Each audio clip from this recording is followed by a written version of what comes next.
Two guards tried to remove a black Marine from his son's graduation. What they didn't know was that 6 Navy SEALs were sitting in the audience, and when they stood up, the entire gym went silent. Solomon Dryden, a proud Marine, drove 8 hours to see his son Tyron graduate. Dressed in his deep blue uniform, boots polished, he carried more than pride in his chest. He carried a promise he once made to his late wife. "I won't miss it." The gym buzzed with excitement. Banners, families cheering, the national anthem filling the air. Solomon sat quietly in the family section, focused on the stage where his son would soon walk. But then, 2 private security guards approached. "Sir, you'll need to move," one said. "I already showed my ticket," Solomon replied calmly. "There are seats in the back," the other insisted. That phrase, "more comfortable in the back," wasn't about logistics. It was about something Solomon had heard too many times before. But this time, he didn't budge. "I drove 8 hours to watch my son walk across that stage," he said firmly. "I'll be sitting right here." Whispers spread through the rows. Phones began to record. The guards pressed harder, threatening to remove him. Solomon stayed still, his Marine discipline radiating more power than any words. And then it happened. From the back, a man slowly stood. Then another. Then another. 6 men, scattered across the gym, rose silently.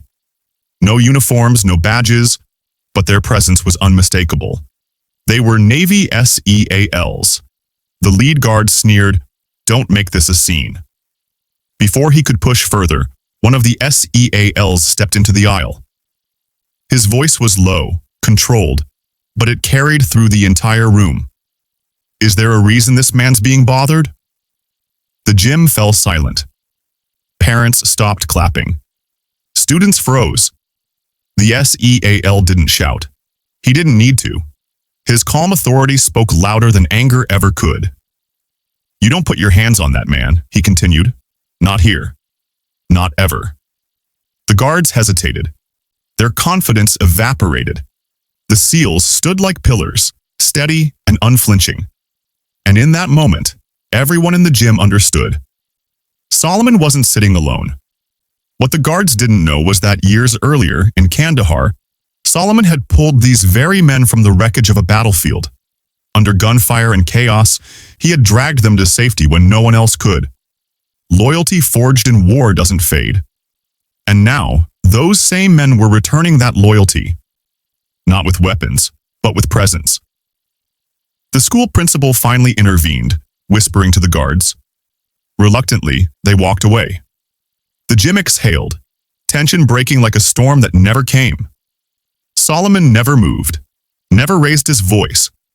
He simply sat, watching the stage as if nothing had happened. But everything had. From his place in line, Tyron saw it all. The way his father sat strong, the way strangers rose for him without a word. For the first time, Tyron truly understood who his father was. Not just a Marine, not just a dad, but a man whose strength spoke in silence. Then came the moment. "Tyron Dryden," the announcer called. The room erupted in applause. But it wasn't the usual chaos. It was deliberate, powerful. The 6 SEALs clapped in perfect unison, a silent salute. Parents stood. Some wiped their eyes, unsure why, but knowing they'd witnessed something unforgettable. Tyron walked tall across the stage, diploma in hand, pride swelling in his chest. He searched the crowd, found his father, and their eyes locked. Solomon didn't wave. He didn't cheer. He just smiled, the kind of smile that said everything. After the ceremony, outside in the sunlight, Tyron rushed to his father. "They tried to move you," he said, fire in his voice. "I know," Solomon answered calmly. "I was ready to say something, Dad." "And that's why you didn't," Solomon replied. "You knew I could handle it, and you handled your moment like a man. You didn't let anyone take it from you." "Who were those men who stood up?" Tyron asked, glancing back at the SEALs, quietly gathered by the exit. "They're men I bled with," Solomon said softly. "Men who don't forget."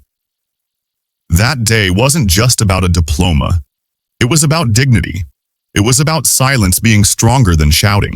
And it was about the kind of strength that doesn't need to prove itself.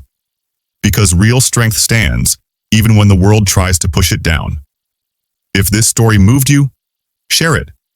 Subscribe for more stories that matter.